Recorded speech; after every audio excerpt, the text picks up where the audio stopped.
Welcome, everybody, to 52 Living Ideas. Today is a Comprehensivist Wednesday that we do in collaboration with the Greater Philadelphia Thinking Society. It's always a pleasure to have CJ here. And so let me hand it over to CJ. CJ, it's all yours. Welcome to Comprehensivist Wednesdays, our ongoing series of weekly events designed to foster the art of comprehensivity, our learning practices for building an ever more extensive, ever more intensive, and ever more integrated understanding of our world and its peoples. Buckminster Fuller called it being adequately macro-comprehensive and micro-incisive. Tonight's topic, what is comprehensive learning, will attempt to recapitulate some and situate comprehensive learning in the broad context of our lives and our learning in general. The agenda consists of two segments where I'll present something and then interactive sessions after each, breakout rooms. If any of you are new, and I know that several of you are, that means you will be asked during the interactive sessions to contribute questions or thoughts about our topic. This is an interactive forum. So the first segment, and there'll be two focus segments followed by breakouts. The breakouts are going to be somewhat long, 25, 30 minutes, and then a group Q&A at the end where everyone's thoughts will be explored broadly and deeply. Let's get started. The first segment I'm calling, How Does Comprehensive Learning Compare to Other Ways of Learning? Buckminster wrote, quote, "I am certain that none of the world's problems have any hope of solution except through all of world around society's individuals becoming thoroughly and comprehensively self-educated." The sentiment of that quote and related ones that I found in Bucky's 1969 book, Operating Manual for Spaceship Earth, inspired me eventually to formulate the Collaborating for Comprehensivism initiative, and it led to an essay and an event here in October 2020 on the comprehensive thinking of our Buckminster Fuller. For me, the idea of comprehensive learning and its cognate comprehensive thinking begins with these ideas of Buckminster Fuller. I have been striving to capture the essence of Bucky's ideas on comprehensive learning and to abstract them into a new tradition of inquiry and action that does not require us to become synergists in the style of Buckminster Fuller. That is, I imagine comprehensive learning to be broader in scope than even Buckminster Fuller. When Bucky defines universe, he calls it, quote, "the aggregate of all humanity's consciously apprehended and communicated experience." And then he recommends starting all inquiry with universe and subdividing. As he does this, he is effectively starting from humanity's great inventory of all the traditions of inquiry and action from our vast cultural heritage. So I identify the source of all our learning from Buckminster Fuller's universe from the whole of humanity's cultural heritage. In contrast, we often think of our learning as coming from the 3 R's, reading, writing, arithmetic, or from the classics, or from the great books, or from standardized curricula. But those leave out so much of Bucky's universe, so much of our cultural heritage, including the wisdom of indigenous peoples, not to mention various nations of Africa and Siberia and the Amazon, all over the world. In general, my challenge for these events has been to abstract Bucky's idea of comprehensivity and combine it with what I have learned from other traditions to precipitate the practice of a new conscientious tradition of inquiry and action to understand the world and each other, which I call collaborating for comprehensivism. At various times, I have called it comprehensive learning, comprehensive thinking, the art of our comprehensivity, and various other attempts to find words to crystallize the sentiment of this emerging abstraction of Bucky's idea. That is, how can I imagine comprehensive learning without undue restrictions to Bucky or even my own peculiar set of preferred ideas, inquiries, and actions? I often start these discussions on comprehensive learning with the definition that it is about working to understand it all and each other more effectively. Physics is about understanding how the material world changes. Biology is about understanding the nature of life. Sociology is about how societies work. Dance is about our traditions of movement. Music is about traditions to put together sounds. Of all our traditions of inquiry and action, comprehensive learning is the only one that dares to embrace it all and then works toward understanding it all and each other by considering the entirety of humanity's cultural heritage. There is a category of these traditions which I have called universalist. These are the ones that claim to understand it all. Bucky marketed his tradition of thinking as synergetics. Other purportedly universalist traditions include cybernetics, systemics, complexity, semiotics, cultural studies, world systems theory, integral theory, holism, mathesis universalis, pan-sophism, the liberal arts, science and technology, and all the mythological, mystical, magical, religious, and spiritual traditions. Even though these venerable traditions claim to have the right approach for understanding it all through a kind of science or theology or magic or whatever, it's not clear to me which, if any of them, explain the way the world actually works. So for me, comprehensive learning should be more about exploration, not coming to conclusions that might be refuted or supplanted in the future. Choosing the right theory, model, or tradition to focus on seems short-sighted to me.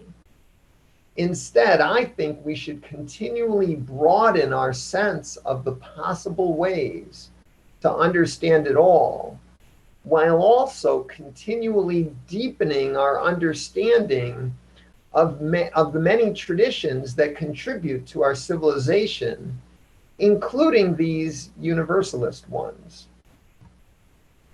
By challenging our thinking with an ever-broadening context, comprehensive learning recognizes that yesterday's learning may only have scaled the heights of a small foothill in the mountainous range comprising all the various possible approaches. By descending from this foothill and searching far and wide, we might find a higher foothill with more incisive knowledge. That taller mountain might make yesterday's approach seem obsolete by revitalizing a long ago abandoned approach with new incisiveness. However, tomorrow we may find yet another, even taller mountain.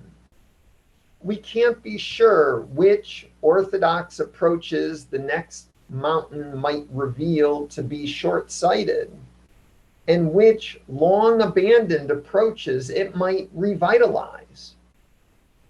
To get some evidence for this view, consider how the ever-changing evaluations of Aristotle versus Epicurus seem to be alternately refuted and revitalized every other generation. So for me, comprehensive learning is about exploration, not explication. Not choosing the best tradition, the best theory, the best model, but clarifying each tradition through comparisons and other examinations that strive to deepen our cross-cutting understandings of all humanity's traditions.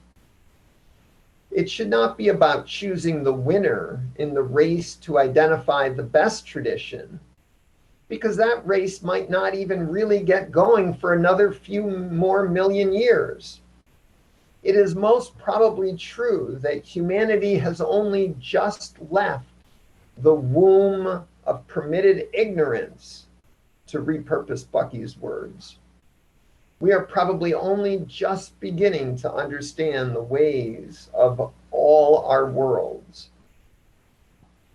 I address some of these issues in my January essay and presentation, Comprehensive Exploration, Comprehension, and Collaboration. All the 52 Living Ideas events, or most of them, are on YouTube, including that one. If you're interested, you can go to YouTube and look for some of these past events.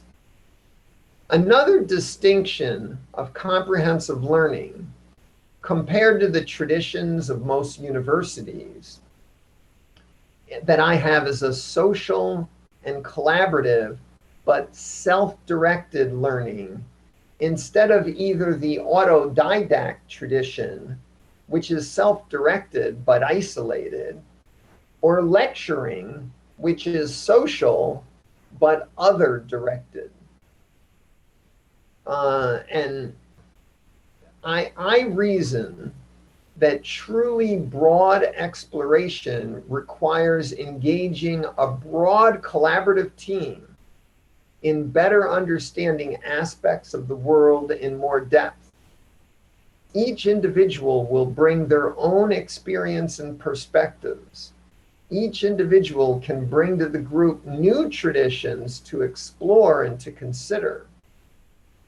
So I envision each participant as both self-directed, what they bring to the group, and other-directed in how they listen and dialogue with others in collaborative exploration. I think this kind of collaboration will be different from the mission-focused collaborative teams that many organizations form, or the discipline-focused collaborations that many departments engage in. So for me, it is important that comprehensive learning embraces all backgrounds, all beliefs, all cultural traditions with no prerequisites, so that everyone can understand it can understand each other. This is another reason why I think it needs to be collaborative and social, not the kind of intense maniacal learning exhibited by Dr. Frankenstein in Mary Shelley's great novel. A consequence of this social aspect is that comprehensive learning is about conscientious listening and dialogue in exploration, not pre-digested facts and skills. In sum, I imagine comprehensive learning to take its source in the whole of humanity's cultural heritage, not just great books or approved curricula. It is about exploration, not explication, not doctrinaire.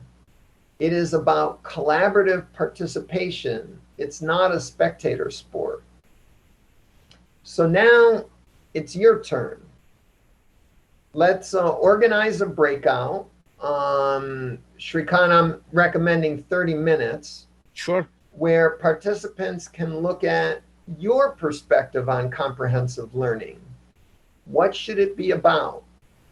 Which, if any, of my distinctions would you embrace and which would you eschew? How should we engage an initiative of comprehensive learning to be adequately macro-comprehensive and micro-incisive, as Bucky put it?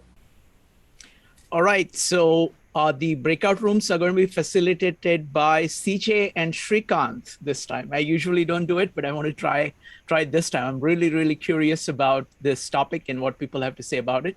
So we'll do that. We'll run it for about 30 minutes, and then we will come back here to continue with part 2 of the presentation.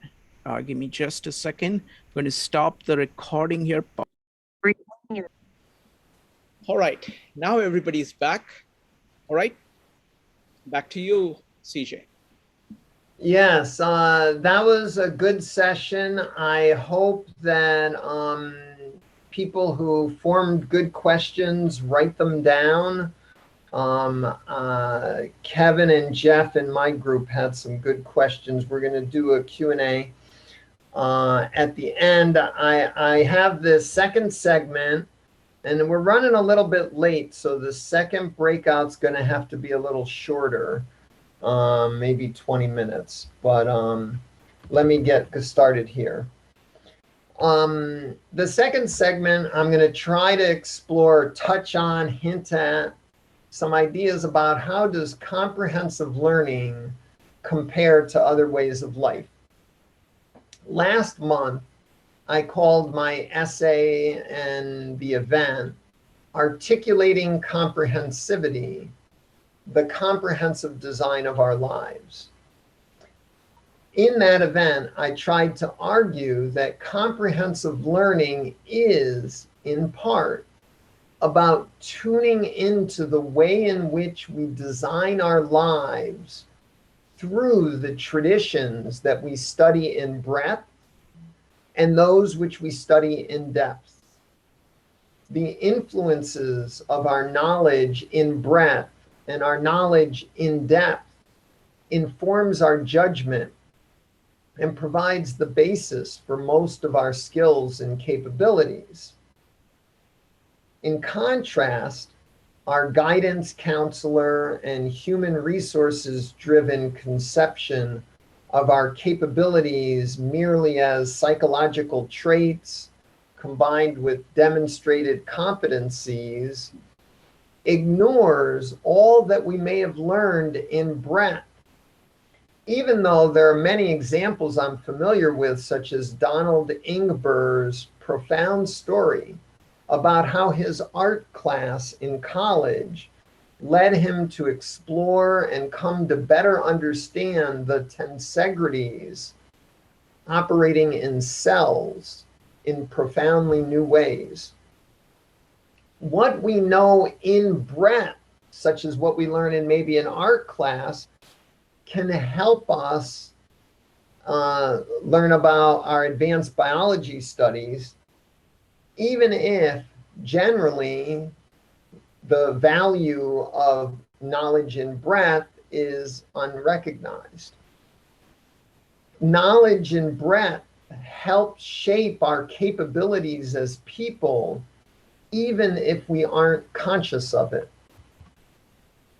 I emphasized in that presentation last month, and again last October in an essay on chronophiles, that the way in which our personally curated archives of documents and artifacts, these supplement our memories, our know-what, and the know-how that's stored in the wetware in our heads and in our muscle memory.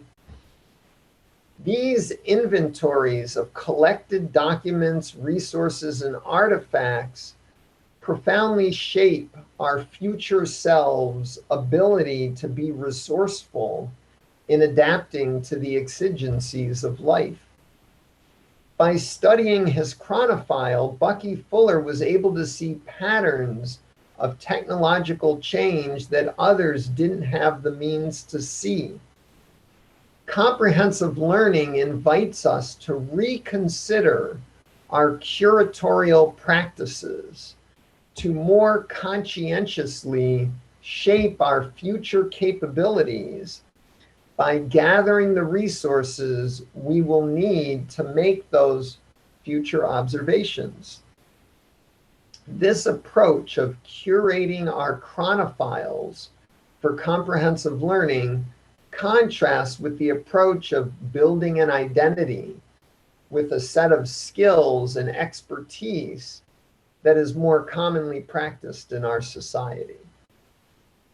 Another distinction that I see in the approach of comprehensive learning is to aspire to what I have called comprehensive comprehensions.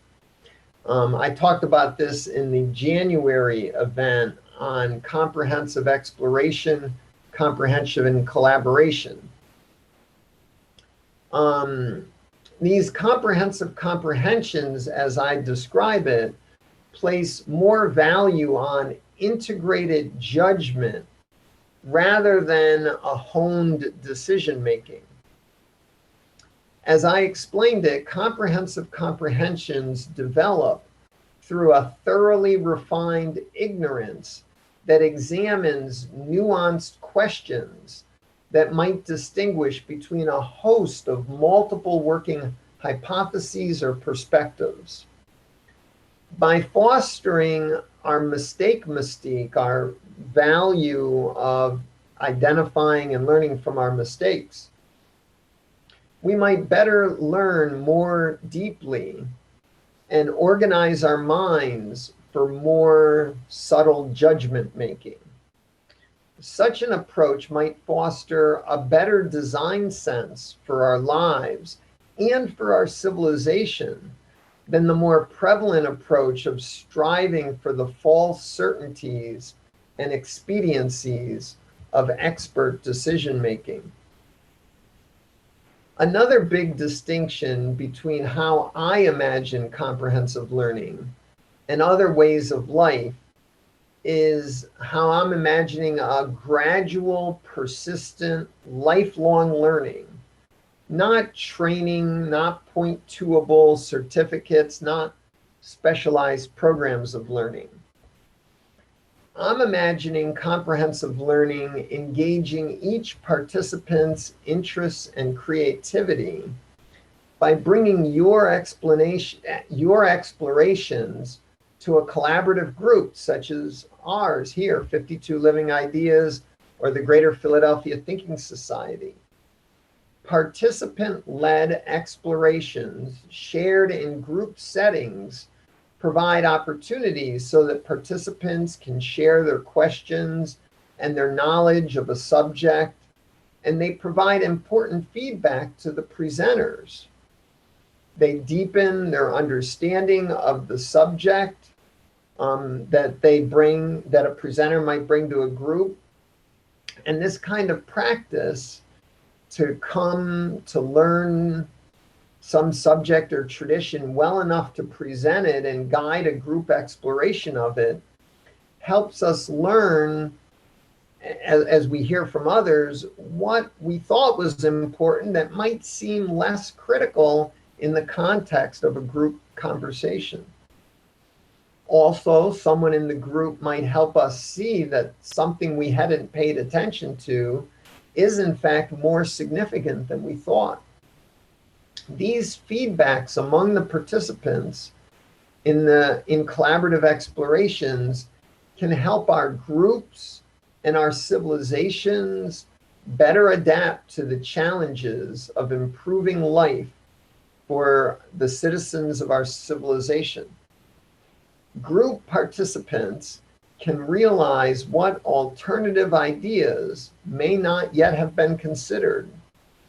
What is really fundamental for understanding this or that?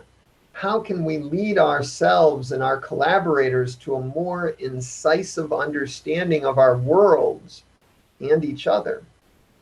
The whole process might be seen as an alternative to politics, to deliberate on the issues of importance for our civilization and to understand them comprehensively so that new ideas for better designing our worlds might be imagined. In this way, comprehensive learning is not just an activity to engage in when there's nothing good on primetime TV. Instead, it becomes a way in which we and our collaborators search through the vast inventory of traditions and ideas to teach each other and learn from each other more and more about how our worlds work. As Buckminster Fuller suggested in the quote I used at the beginning, to adequately address any of the issues facing world around society, we as individuals need to become thoroughly and comprehensively self-educated. Comprehensive learning is a new way to do that in groups like this, where we can begin this important work. The result will be the redesigning of our knowledge, of our lives, and of our civilization. In contrast, other forms of learning merely offer individuals access to traditions of knowing that they hadn't previously studied. In sum, my perspective on comprehensive learning is that it helps us become conscious of the learning that gives us our capabilities, not building an identity based on skill sets and expertise.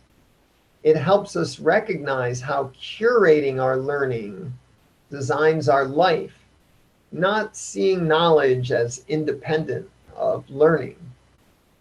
It helps us hone our general purpose judgment instead of our special case decision making. Collaborative comprehensive learning may help us become more adaptable instead of learning as a spectator sport where points are more important than broader utility. Each of these realizations for me reveals how comprehensive learning helps us design our lives, our worlds, and our civilization. So now it's your turn. In the second breakout, how do you see comprehensive learning compared to other ways of life? What are the possibilities from life that you imagine might come from the practice of collaborative comprehensive learning? Shrikant, do we have time for 20 minutes? Let's see here. I think we do have time for 20 minutes. Let's do 15 minutes. How about that? Let's do 15 minutes. And the focus would be to kind of collect questions. So when we come back, we'll be able to raise questions on both these topics that were presented. Sounds good? Okay. Okay. Starting the breakout rooms now. Okay. So folks, we are back. Now, CJ, can we go now directly to the questions? Yes. We had some good work on questions in our group, so hopefully we'll get them on the table. Okay. What I have done is that I've used, this is Evanik's invention. I've used Evanik's invention of facilitator keeping track of all the questions. So I have list of all the questions everybody asked. But we'll start with your group. And folks, if you'd like to put your questions, if you're from CJ's group and you would like to put your questions on the table, go ahead and type exclamation point or raise your hand in Zoom to ask a question. Let's see. Go ahead. Anybody? Kevin, what's your question? Thank you, Sranka. I got two questions for us. First of all, how can we avoid the confirmation bias? Wonderful.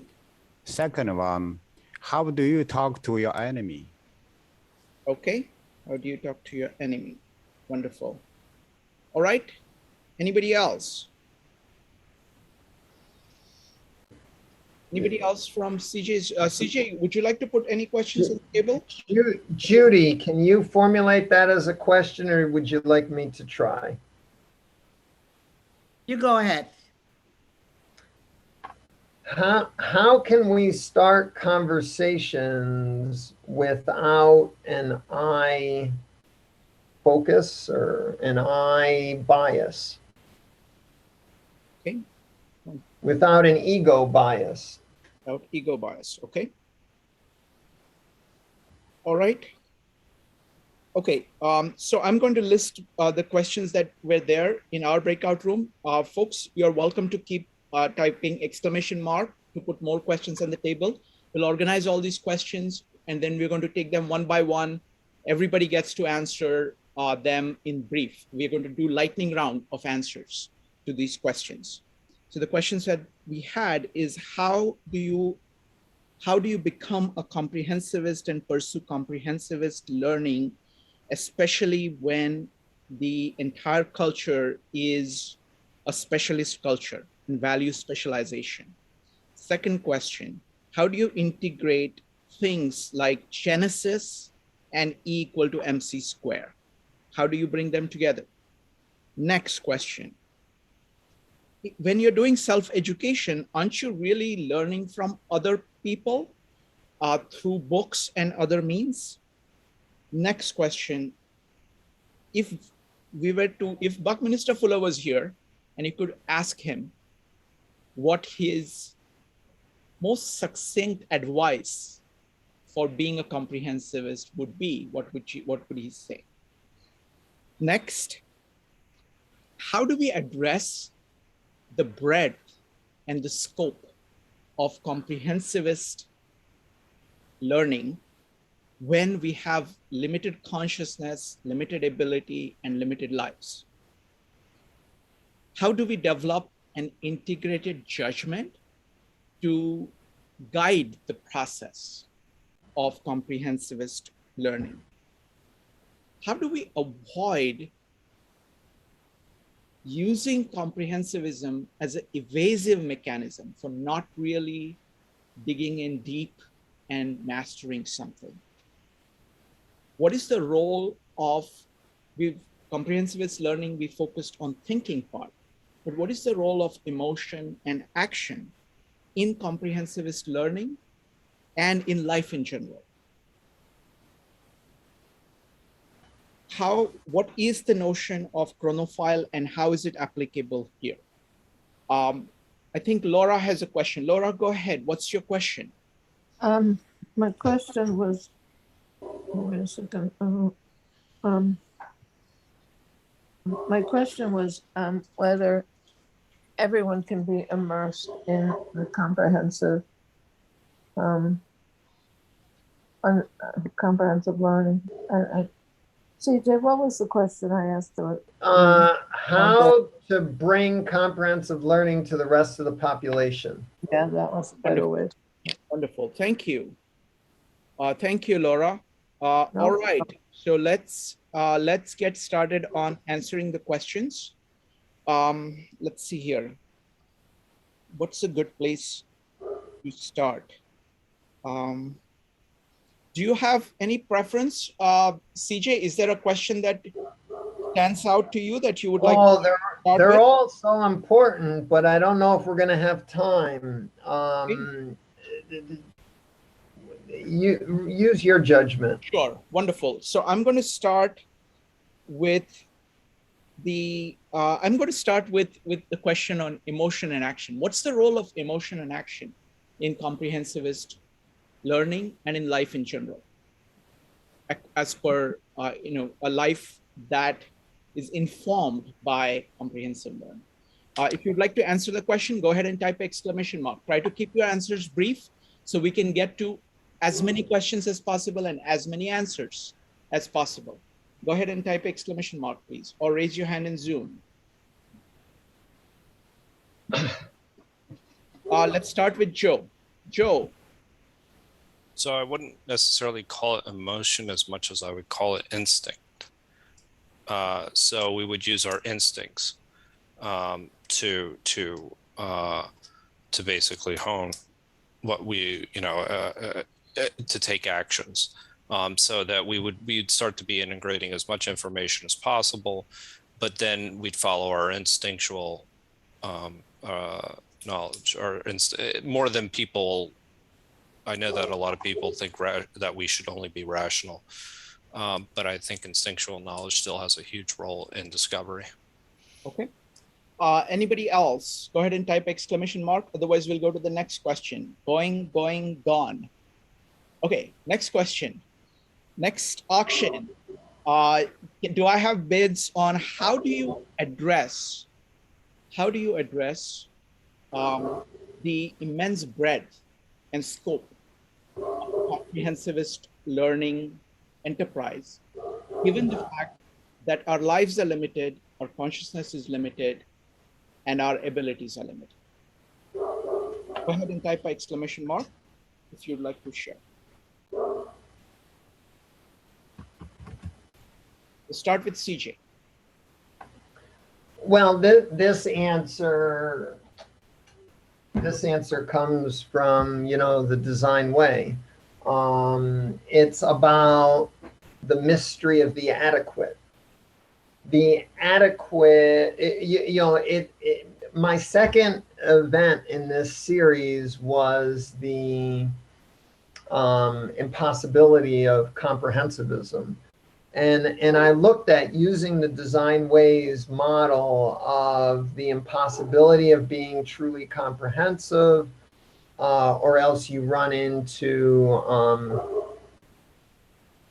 analysis paralysis, value paralysis if you take in everyone's values, and they're going to be contradictory, and there are going to be so many of them. How do you and the paralysis of the holism, when you try to get a whole complete picture of everything, an integrated whole, and you keep adding more and more traditions and perspectives. And the answer is the same answer I found in the design way.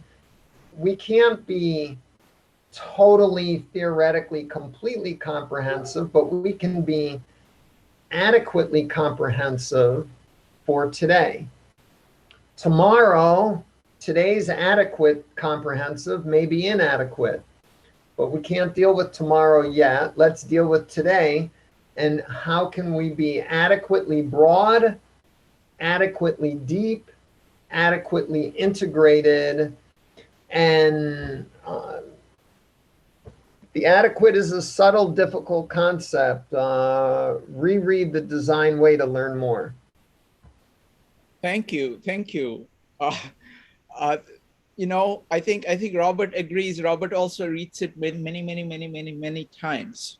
So wonderful. Laura, the question is, how do you span this massive range with limited life, limited consciousness, limited ability? I think if one accepts that, then it would be in some sense adequate, because you can't do it all. And for a minute I was thinking, well, this is like a tree, because you have the center and all the, everything growing out of it. Those are all the many things. It got me a little bit when you talked about one part of it being integrated, but I guess that would. So in a sense, that's how I feel about comprehensiveness. Mm-hmm. The whole tree, all the branches, the little twigs and all of that. And so that's my not perfect analogy, but and I think that's okay enough to just be accepting of comprehensiveness. Thank you. Next up is Kevin, followed by Maritza. Kevin. Thank you. Life's about the journey. You offer 3A. One is awareness about the other side of the world, and another awoke. You could change your own language, behavior. Third one, put on action, experience. Thank you. Thank you, Kevin. Next up is Maritza. I think for this one, I want to go back to the idea of differentiation and integration. And also, actually, Shrikant, in the previous question, you asked about emotion and action. I think that we can, if we look at it as a, move-in type of process, we would have, because we're looking at forward movement, it would be, you're going to keep amassing breath up to a point, but then you have to take action so that you can reach more depth and then go some more and then go deep. But I think the way to do that is you're going to be differentiating, but then you have to integrate. And by integrating, that's how you get the depth. So I think that's how I'm going to view it. Thank you. Wonderful. Thank you. All right. Next question is, let's take one that Laura asked. How do you bring comprehensive learning to the masses, to everybody? How do you do that? How do you make it more prevalent in the culture than it is? Go ahead and type exclamation mark or raise your hand in Zoom if you'd like to talk about it.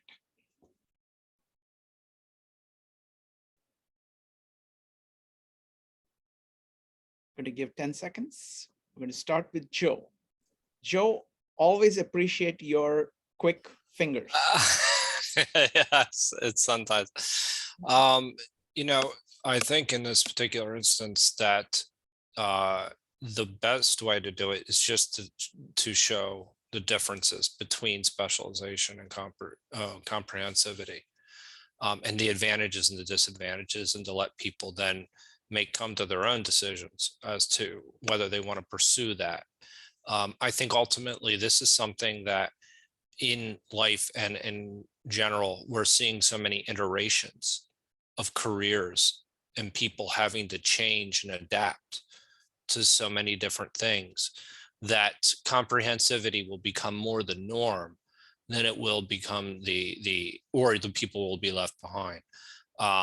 That you'll be encouraged to be a comprehensivist, or even if you want to say a generalist, versus more of a specialist, because of having to reinvent yourself and technology at the pace at which it's going in displacing humans. So I think that that's how you kind of bring it to the masses, and that you show them that it's more about learning, and you're having meta strategies as opposed to just very specialized, approaches. Wonderful. Thank you. Next up is CJ. CJ, you need to unmute. Yeah, I've got a barking dog next door, so I muted. I think it's, I think we're still developing how to do comprehensivity, and I think we need more experiments. Especially if you've got a crazy idea, we should try it, because, that's how you really get some perspective. But we also need better marketing. Anyone know how to do a 30-second public service announcement? I don't think the word's out there, but maybe we need to refine the practice a little more before we do a PSA. I'm not sure. Thank you. Next up is Maritza. So I shockingly disagree vehemently with CJ. I don't think a public service announcement is going to do anything for you. First of all, people don't watch commercials anymore. And one does not learn by being told to learn. One learns by seeing. and potentially mimicry. So I would postulate that how do we get the word out there? Everyone here, go out, be comprehensive, be seen being comprehensive. And as you're seeing, walking the walk, you're going to entice someone to maybe ask questions or maybe attempt to do the same. And then that person is going to be seen by somebody else. And exponentially, it's going to continue to grow.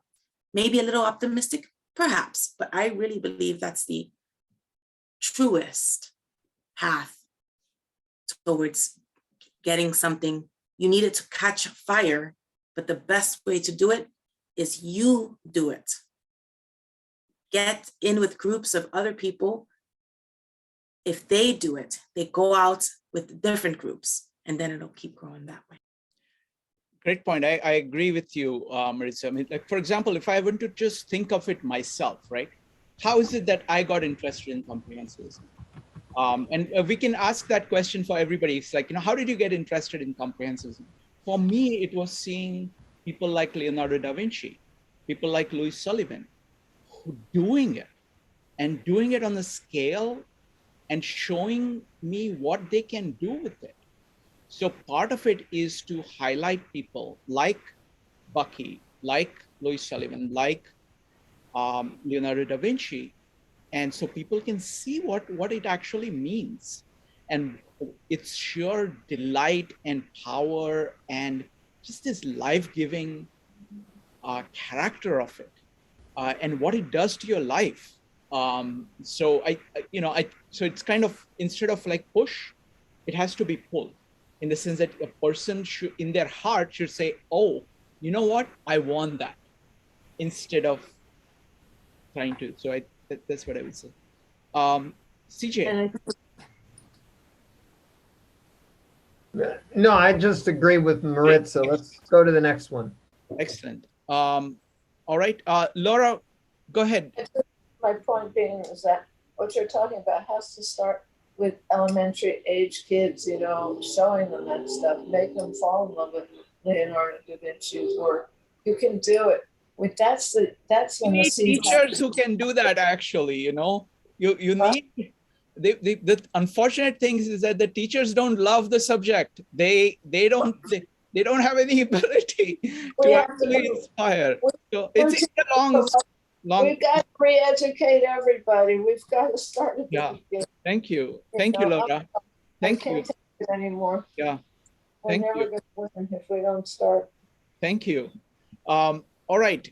Let's go to the next question. I'm going to take Judy's question and I'm going to make it broader about conversation.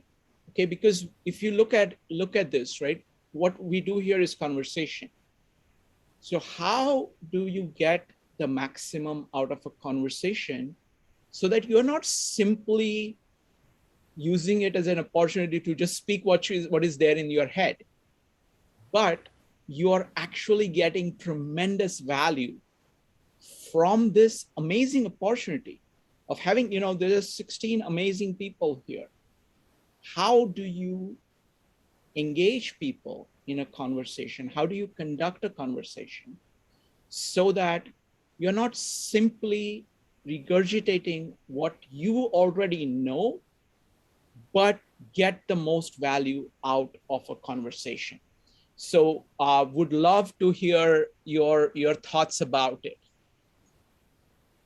because this goes to the heart of what we do. So there is this tremendous experience all of us have about that. Compare the conversations we have here with conversations which are not so good. What is it that, what conversation really adds to your knowledge, increases your comprehensive learning? What kind of requirements does that have? We'll start with CJ. Joe has participated in, and maybe even Maritza, I'm not sure, several of my events on William Isaac's book on dialogue, which is referenced in The Design Way. I read the bibliography as well, and started reading the books in the bibliography. The book is so good. You read its bibliography. And William Isaac's theory of dialogue is that it's about listening. It's about voicing. It's very important to voice. It's about respect. Respect is crucial. And what was the fourth thing? I led a whole event on it. I can't remember. And Shrikant, you had told me that William Ong wrote a book on dialogue, and I'm about 3 or 4 pages from finishing that. Oh, nice. So I now have some historical view, you know, Plato's dialogues and what was called dialectic, which if I read William Ong correctly, he's saying that before the Renaissance, dialectic really meant dialogue. And dialogue was conversation. It was also argumentation. It's not clear to me if it's pure dialogue in a William Isaac sense or a argumentative sense as in Plato's dialogues where there's all this back and forth argumentation. But I'm not sure that what that revealed to me is that William Isaacs is really cutting new ground, that the classics might not have that much to teach us. Orators like Cicero, they were into rhetoric and persuasion, not dialogue for exploration. Dialogue for exploration, I can't believe it's a modern idea, but I don't know as though we have records of the ancient approach. Wonderful. I have a lot of things to say about both Walter Ong and the history of dialogue. But I'm going to go to Robert first because he has not had a chance to speak yet. So Robert, go ahead. So it's going to be Robert, Maritza, and Joe.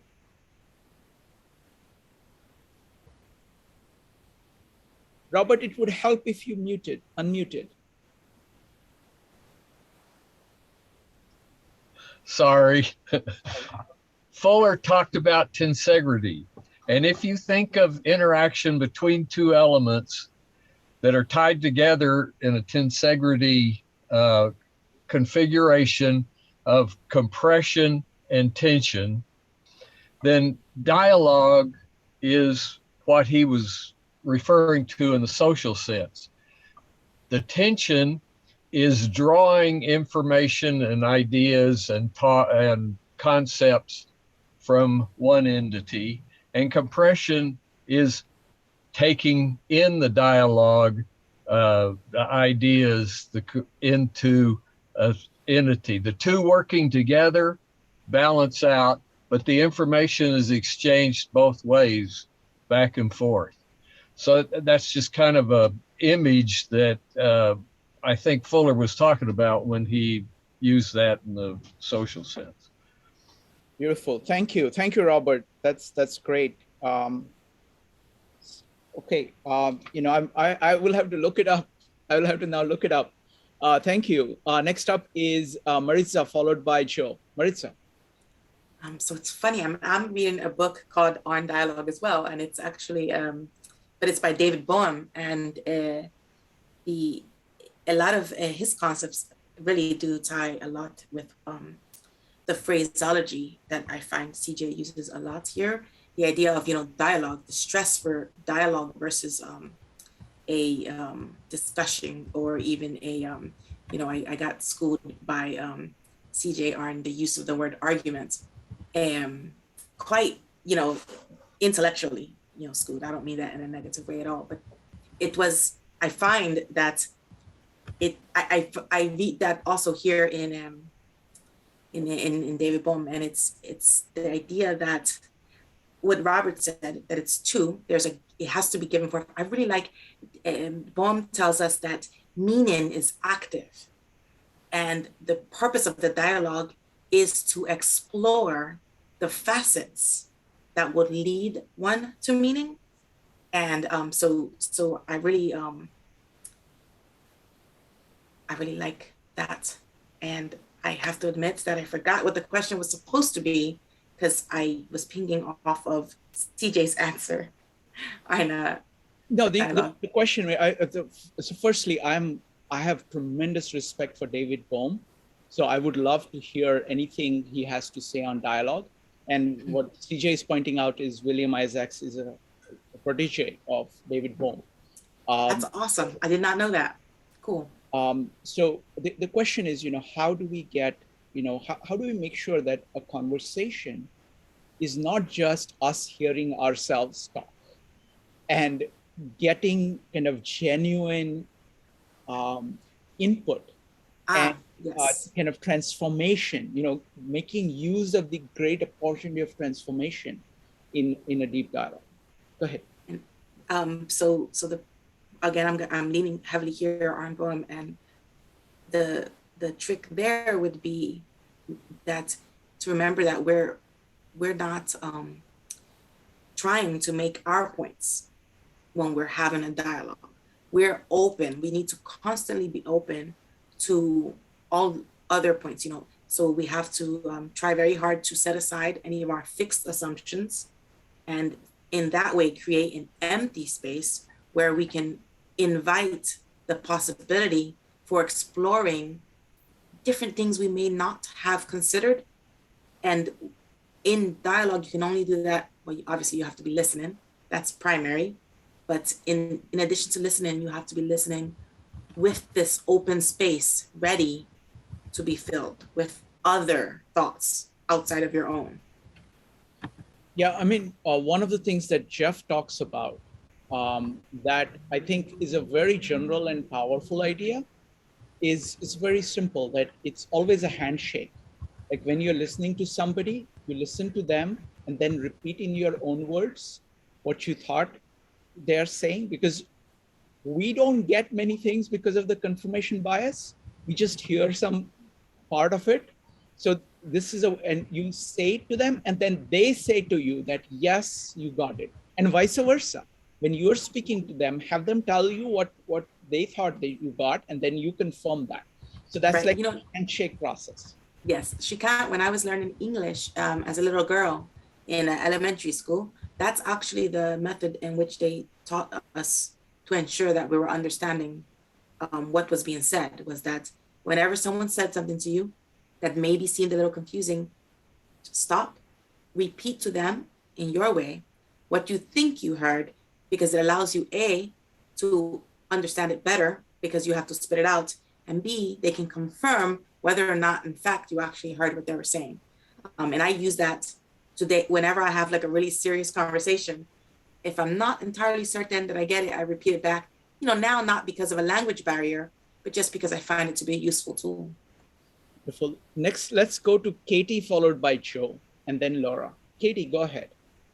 Well, I think for me, I'm usually listening with the intent to integrate new information into my own thoughts too. So I remember I heard you once say you had a limit too, Shrikant, about how many different things you could be taking on at once or something. I had that too. Like I was struggling with, like, I could only do the Tao and the Bible at once. I couldn't do like 5. It was starting to like unanchor me a little bit. So I had to I have to like shift back and, go back and like it, because there's a limit to like how much new information I can be integrating into but I think that's the open mindset is like listening with the intent to bring that information in and integrate it and make sense of it. And yeah, no, that's a great point. I want to point out a few things here. One is that all of us are different. The things that we find easy and things that we find difficult is different for different people. So I never have trouble kind of saying it's too much. I don't have any trouble with that. It's like I may not succeed in doing it, but I have no. So it's like I think there are individual differences between what is there, and so whenever we have such a discussion, we have to kind of keep that in mind. That for certain minds, certain things are easy, and other minds, other things are easy. And I had one more point, but I lost it. But let me go to Joe, then Laura. Joe. Good to know that you're human, actually, that you lost the thought. So, I made a mistake. I had a pen, but I didn't use it. well, it's recorded now, so this is like the first. In any case, Joe, this happens all the time. I just don't talk too much about it. well, But I lost the point. I mean, I don't know how many. We're at about How 400 many meetups, 400 meetups, and this is the first time on camera. So there's a first time. I think I think, just to reiterate what CJ had said, I think the basis of all relationships and all learning and all conversations is respect. The people that I admire most, that I have admired most, have a healthy respect when they're engaging with another individual. If they don't, then that means that they're probably missing out, not just on that conversation, but a lot of others. It speaks to more of a fixed mindset versus a growth mindset. So because you can also learn from pretty much anybody. And I know that these are just basic principles, but this is something that's very important, that you start to see people that dismiss things first, that are disrespectful. Nobody that I've actually ever really respected has been disrespectful to other people, is mocking other people, so, I've had my moments of humility in my life that have helped teach me that. But I think that's the basis of really integrating new information. The second part is questioning. So you're kind of, again, speaking back, as you and Maritza had been saying, but you're speaking back, but you're also, if you can form it into a question, I think it's even more powerful. It's almost a Socratic method, kind of like, so what you're saying to me is, and then you can ask a question about that. That's the next level. Because then you're starting to see what is, you're trying to go one level deeper. So I think that is actually a very important skill to have as well. So, I mean, these are just basic tools. I do think Robert gave one of the best questions, one of the best answers with tensegrity, but I truly think that these are foundational, that if you don't have these, then you're probably missing out on a lot. Okay, Joe, sorry to disappoint you, but I remembered the point, thanks to the point that you were making about— It's too late. It's already, you missed it in the moment. That's the key. So. Okay. All right. But I'm going to go with Robert first, and then I will make a point, and then Laura. Robert, go ahead. Don't forget it. Yeah. No, I've written it down now. Okay, I'll be quick. There are something like 8 or 10 principles for dialogue, and I was kind of looking for them. I've got them around here somewhere, but it's out there. Joe, you have them? You raised your hand. I said goodbye to Dennis. Sorry. Okay. I thought you said, okay, I have been carrying all this all along. Okay, no. Laura, you're next. Okay. Well, you know me, I like theory, but I like practice even better. And I think we talked a little bit about this, what we do. We've got all these great ideas. We've been thinking, we've been percolating. How do we begin to convert this into some kind of, I don't know what word we use. I'll use the word curriculum, so to speak. No. We're talking about conversation, Laura. Right, so this is a form of, right. So how do you turn this into a way to develop a kind of educational dialogue for people, so that we reach out, we get as much as we can, and that we can't have everybody learning everything all the time, but if we can figure out sort of an optimal way to approach most people, that would be something we ought to focus on.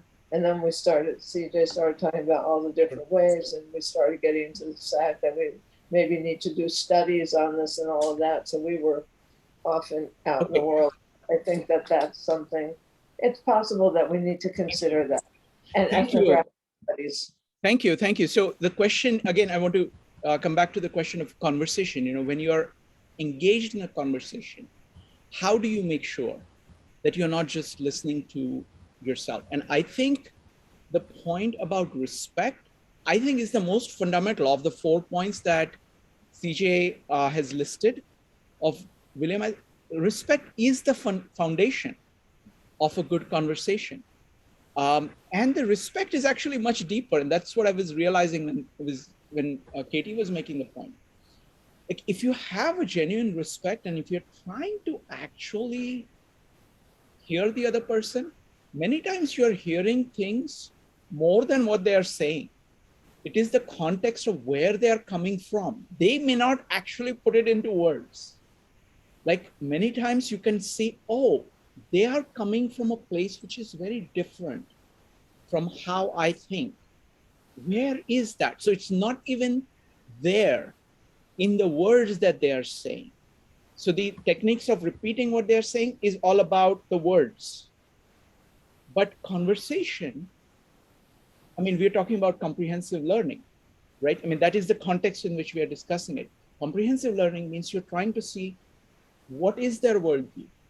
What is their style of consciousness? What are the various ways in which things can be processed? And all of that is going on when you are actually interfacing with another human being. So behind the converse, behind the words, there is a context.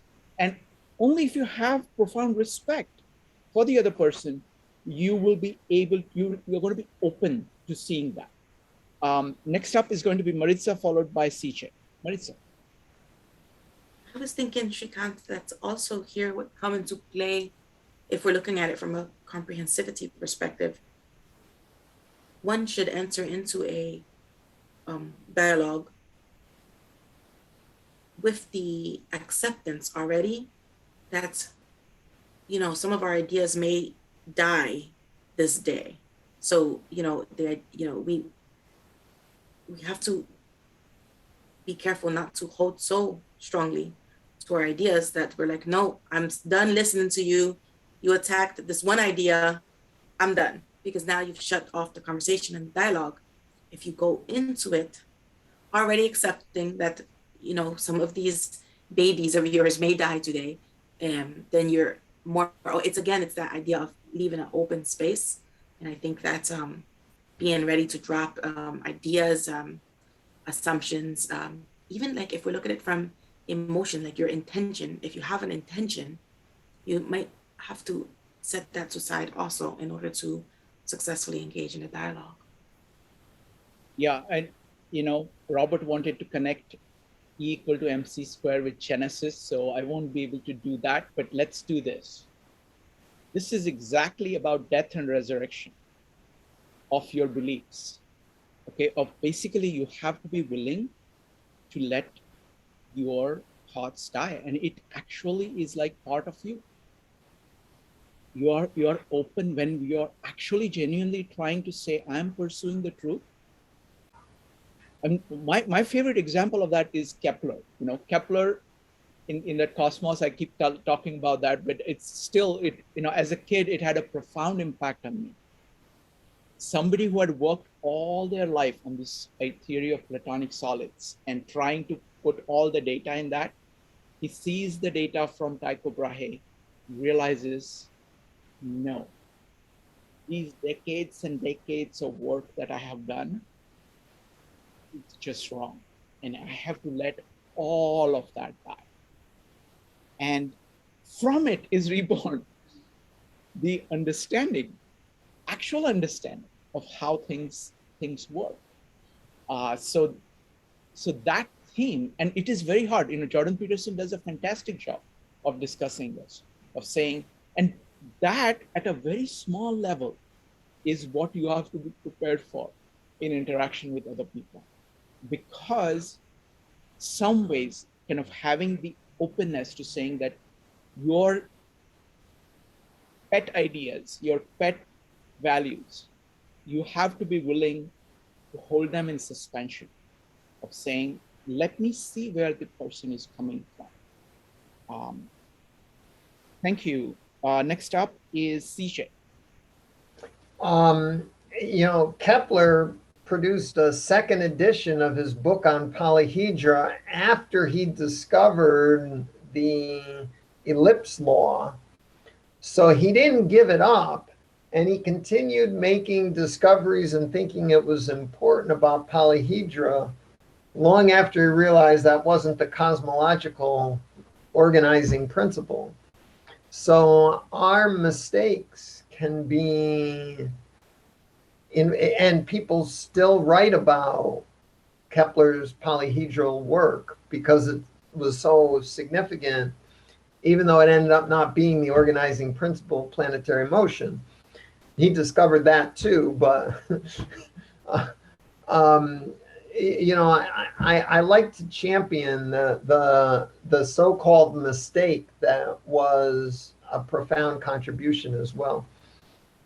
But I wanted to briefly share what I've learned from William Isaacs in very brief. I want to do a whole event on this, going in depth, but since we're talking about it, listening in Isaacs's view is not only listening to the other person, but listening to what's going on in your mind and why are you being distracted on this tangent and why won't you listen to this person when you want to, or maybe you don't want to.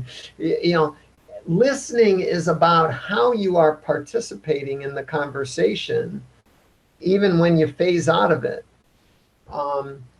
Voicing is how we unfold the conversation, how we bring out aspects that haven't previously, the silent voices that voice even small things that no one else has considered are so crucial to a good dialogue, because we need to unfold it in more depth and more breadth, and the silent majority often moves us forward in those ways. Respecting is a bit about coherence. When we respect each other, when we respect even the wrong ideas, we cohere in a comprehensive, integrated way the whole conversation, the whole subject, and suspending, which, at the Greater Philadelphia Thinking Society, that word was widely panned, but I haven't been able to think of a better one. Suspending, when we suspend our beliefs, when we suspend our certainties, we become aware of other possibilities, other ways it could be, other perspectives, other hypotheses. So in Isaacs's view, it takes all four of these parts. I'll be looking at Kevin's find later. I bookmarked that, but I can't read it during this conversation. Okay. Wonderful. Thank you. Thank you. All right. Let's see if we can take one or two more questions here. Let's see. Okay. Let's take Robert's question of Genesis and E equal to MC squared. Robert, can you talk a little bit about the question? Yeah, I think I can be brief, but I want to read the first three verses of Genesis 1 because it leads into the other part. In the beginning, God created the heaven and the earth was without form and void, and darkness was on the face of the deep. And the Spirit of God moved upon the face of the waters, and God said, "Let there be light," and there was light. Then X number hundreds of years later, Einstein says energy equals mass times the speed of light squared. So before we had the Big Bang, the first part of Genesis was the situation. There was darkness and void, nothingness. Then when there was when this came to a singularity, according to the physicists, and I'm paraphrasing, I'm not a physicist, came to a singularity, there was mass, and the mass released energy and the universe as it expanded. So those two parables, let's call Einstein a parable for lack of absolute proof about the beginning of the universe, are related so closely that it's not coincidental. It's much deeper than that. And how do I come to that conclusion? Comprehensively, because I'm willing to read the Bible and willing to talk to Einstein or try to converse with Einstein. And those two principles have meant a lot to me in just trying to keep it all together sometimes. Wonderful. Anybody who wants to comment, you're welcome to add an exclamation point. I want to make it more complex though, by adding. I'm going to make it more complex by adding John. That's my favorite. In the beginning was the Word, and the Word was with God, and the Word was God. He was in the beginning with God. So what is being captured here, as best as I understand it, I'm not religious. As best as I understand it, this is kind of existence and consciousness together. This is God being conscious of himself. This is universal principles. The Word is basically universal principles that is going to expand itself into the rest of the universe. So it's like this purple thing from which other things are going to come. So this is another version of the same thing. But I would love to hear what anybody else has to say on this. This is a very tough topic to talk about, but let's try. DJ. Well, I'm worried that to go in depth on it, we'd go quite afield. But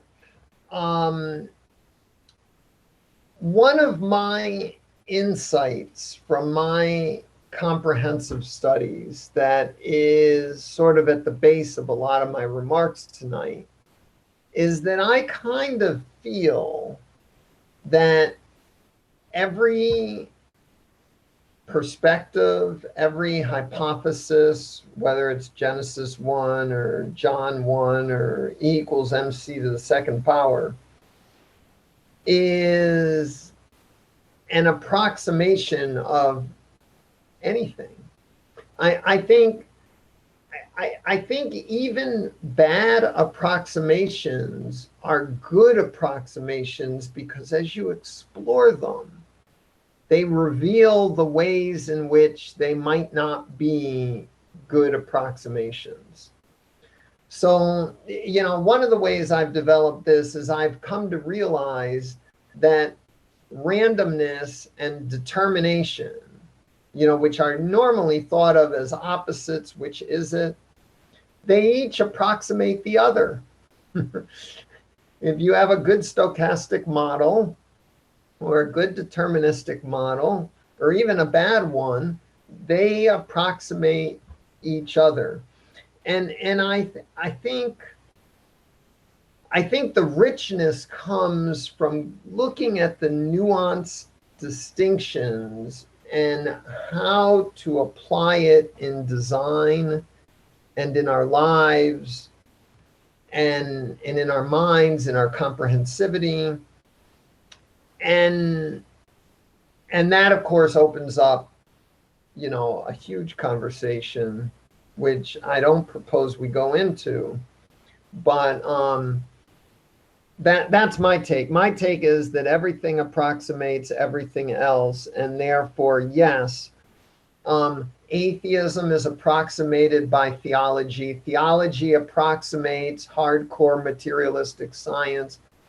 I find all these ideas approximate each other, but those approximations are bad too. And there are ways in which the critic can say, that doesn't quite work. Yes, of course it doesn't quite work.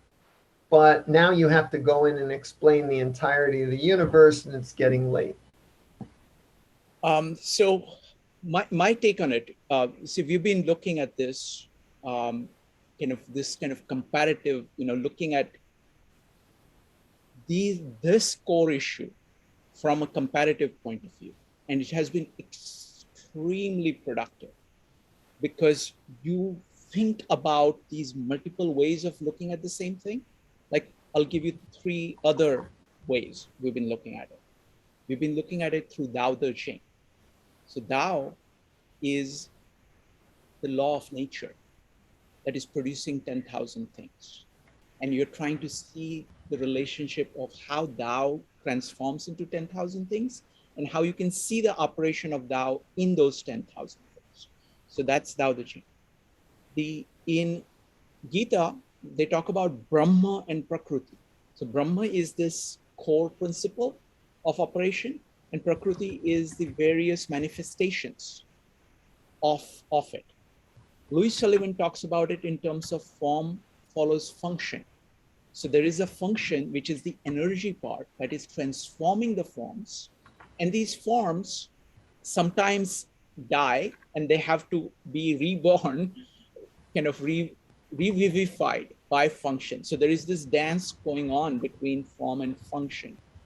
All these 3 ways, including like the word, word becoming flesh, word spurring understanding and love and walking as a way of expressing itself. That's all leading to the core principle of light. So that's, again, a way of expressing it even in greater detail. So all of these are different ways of trying to get at it. Now, when you start comparing all of them and trying to see, okay, what is life like? And what of this is going to be useful to you? You have a very powerful toolkit to be doing that. And you can think about all of these. All right, next up is going to be Joe, followed by Oscar. Joe. You can let Oscar go first. Oscar, go ahead. Well, I thank you, Joseph. Referring to what mentioned thoroughly, is very interesting because most of the things in life are very randomly. For example, to have a clear idea about that, let's take an example. If you are standing on a bridge, and below the bridge, you have a river that is passing below it. Imagine you have a small grain of sand. Let's say the maximum diameter of the grain of sand is maybe 2 meters. Thinking the grain of sand as a spherical shape. Now you let fall down the grain of sand, and it will get in the stream current of the water that is flowing in the river. So we can ask ourselves, where does the grain of sand is going to? It's complicated. It's very complex to follow the trajectory of a small sand grain on the river. So how many situations in our real life are like that. Even the behaviors of human beings are like that. You see? Thank you. So we have to have an approximation. In this case, how do we do the approximation? So we follow the trajectory of the sun in probabilistic way. Because in deterministic way is impossible to figure out the computation of forces of the same kind at any instant of time in any part of the river. So our Thank you. life is like No, absolutely. Great point, Oscar. We have to wrap it up soon, so I want to give Joe a chance of speaking. Joe, go ahead. Just really quickly, the thing that what CJ had mentioned with approximation, and actually the comprehensivist link that Robert had talked about, is that there's an underlying important fact here, is that you can't essentially be fundamentalist in your beliefs, so that you can't have that fixed mindset that we were talking about, and otherwise you would never be able to come to some of these conclusions. One of the discussions that CJ had led that was really good example of how analogy and the power of analogy was on William Paley, and the idea of the watchmaker's analogy that's often used by a lot of philosophers, that that the human body is like essentially like, or the intricacies of the clock, or somehow the teleological proof of God. But even these things, just being open is the point that I'm trying to say, and having the idea of approximations or analogies, and being able to then come up with something that can be proven with science. I think that that's a really important, powerful thing, and that comes back to Genesis 1, or E equals mc squared. Thank you, Joe. I mean, I think this is kind of respecting the fact that different cultures at different stages of knowledge actually tried very hard to get at core things. Now, there are particular formulations we may not agree with, but they actually have a lot more. Many times they capture a lot more. Lots of myths will capture reality of psychology that psychologists have not discovered yet. It's something, because it's not just a myth as something that people made up, but it was actually part of the culture, and a whole bunch of the entire culture found it useful as a way of making sense of life. So there is I'm a big fan of kind of studying everything across all of this time, and trying to kind of relate those. So thank you, Robert, for bringing that up. All right, CJ. So Mike, I don't have any closing thoughts other than we've got some amazing meetups coming up, so don't miss any of them. I'll announce the meetups later on. Let's go ahead and do CJ's wrap up. CJ, go ahead. The way in which comprehensive learning will develop as a tradition of inquiry and action, like everything else about the future, is unknown. It is likely that my current imagination about its key features in comparison with other ways of knowing and other ways of life might prove suitable or unsuitable, I'm not sure. But I hope they instigate you to think about what could be collaborative, what we could then collaboratively and together reformulate and shape and develop these ideas, and see how we think it really should develop and how it should go. I believe that by experimenting and trying out different ideas, we will more quickly converge on an approach that works better than maybe those that we've discussed tonight. If the idea of collaboration is seriously important for developing our comprehensive thinking, as I think it is, then it will be participants like you who will contribute key ideas for the practice. I see my role more as a midwife, helping us consider ideas that might instigate reflection and practice, that over time, together, we might arrive at a mindset that will imagine even better ways to formulate this emerging tradition of inquiry and action. I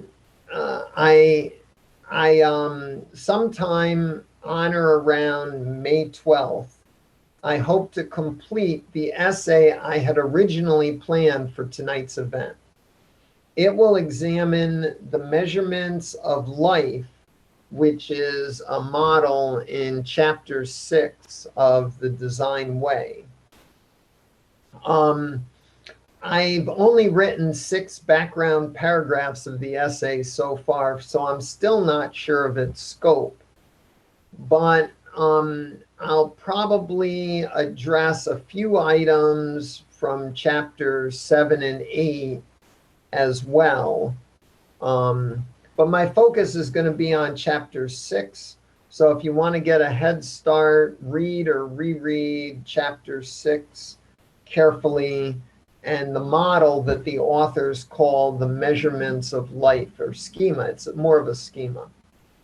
Thank you. Wonderful. Thank you, everybody. And CJ, thank you so much. I think this was a great meetup because we got to hear from so many people about comprehensive learning. So thank you very much, everybody. See you folks soon. Bye, everybody. Bye.